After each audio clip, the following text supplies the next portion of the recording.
suis avec le conseil étudiant de l'école secondaire de la Cité des Jeunes. Bonjour. Bonjour. Qu'est-ce qui se passe ce soir? Bon, alors, les directeurs, la direction de l'école secondaire de la Cité des Jeunes a décidé cette année qu'ils allaient faire un vote pour faire passer l'uniforme partiel à la Cité des Jeunes pour l'année prochaine, donc qui serait instauré en septembre 2012. Puis nous, on est réunis ce soir parce qu'on est complètement contre cette mesure-là. Quels sont vos arguments essentiellement? Eh bien, d'abord, c'est sûr que la liberté d'expression, parce qu'on sait que le secondaire, l'adolescence, c'est une période de notre vie où est-ce qu'on se cherche beaucoup, qu'on cherche une identité. Puis, on pense que les vêtements et de s'habiller comme on veut, c'est une façon d'afficher notre personnalité. On a aussi l'argument des dépenses, parce qu'un uniforme, ça coûte cher. Au Chêne Bleu, ils ont imposé l'uniforme partiel, puis ça a coûté environ 30 $ le chandail.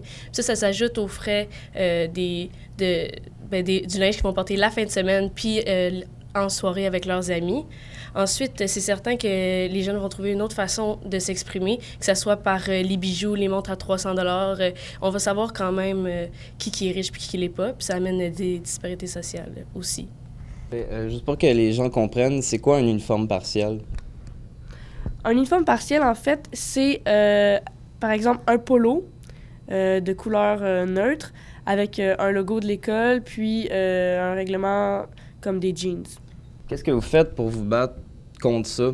Les moyens qu'on utilise, c'est sûr qu'on va beaucoup solliciter les élèves de l'école parce que on a fait d'ailleurs des sondages et puis les sondages, les résultats ont sorti et puis le résultat c'est que un tiers des élèves est pour l'uniforme partiel ou complet, puis 2 tiers sont contre. Donc c'est sûr qu'on va beaucoup chercher les élèves avec la radio étudiante, avec des messages, des pancartes, quand on se présente dans les salles en tant que conseiller étudiant.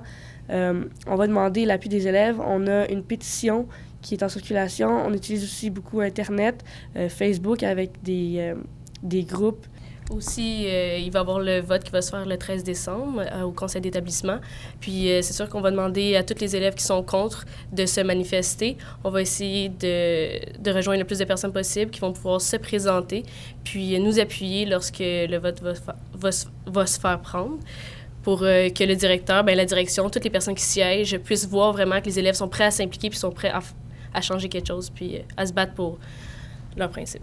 Maintenant, avec un élève du conseil qui va vivre la situation de l'uniforme en secondaire 4, donc l'année prochaine, si la décision est prise, tu vas le porter l'uniforme. Ouais, effectivement. Moi, j'ai déjà vécu l'uniforme au Chêne Bleu auparavant. Je sais que c'est quoi porter l'uniforme, je sais que c'est quoi aller chercher l'uniforme avec ta face de bœuf, ça te tente pas d'aller chercher. En fait, pour moi, avoir un uniforme, c'est cacher l'opportunité de pouvoir se reconnaître entre amis. Est-ce que tu as déjà vécu d'autres sortes de problèmes avec l'uniforme à ton ancienne école? C'est sûr qu'au début, il exagérait pas mal les choses.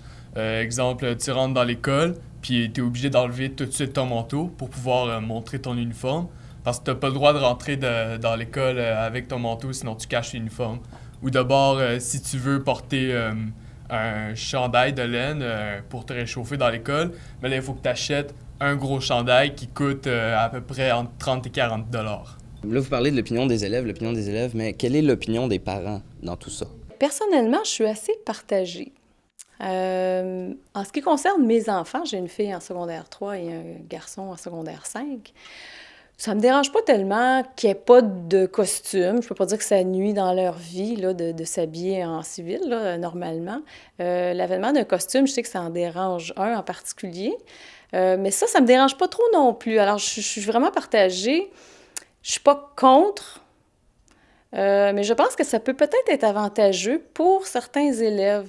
Je pense que ça peut peut-être contribuer à rendre les élèves tous égaux dans un sens. Parce qu'il y a beaucoup de discrimination, on entend parler d'intimidation ces temps-ci, aux nouvelles et tout ça.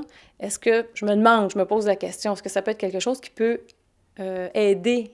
Est-ce que ça peut être une sorte de solution pour qu'il y ait moins de discrimination à l'école? Les élèves sont tous habillés sensiblement de la même façon. Est-ce que vous avez des contre-arguments maintenant? Parce que l'opposition a quand même de très bons arguments pour le fait d'instaurer en uniforme? Oui, absolument. Un très bon argument pour serait que l'uniforme contrôlerait les allées et venues de gens qui ne vont pas à l'école. Je vous dirais qu'il y a beaucoup de... Les élèves vont quand même être capables de Contrecarrer les plans de... Oui, exactement, parce que ton chandail de l'uniforme, tu peux le passer à ton dealer de drogue.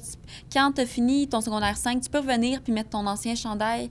Donc, il y aura quand même des façons de rentrer dans l'école, même s'il y a un uniforme qui va séparer les gens de l'intérieur de l'extérieur de l'école. Si on veut vous épauler, comment est-ce qu'on fait pour vous rejoindre? Est-ce que vous avez un numéro de téléphone, Facebook? Oui, on a une page Facebook qui s'intitule « Le gouvernement scolaire de l'École Cité des Jeunes ». Puis, on a une adresse courriel, finalement. Si on veut nous écrire, les parents, les élèves, on est vraiment ouvert. Puis, l'adresse courriel, c'est le comité.étudiant.2011@commercial@hotmail.com. Excellent. Bien, merci beaucoup. Merci beaucoup. Je vous souhaite bonne chance. Merci.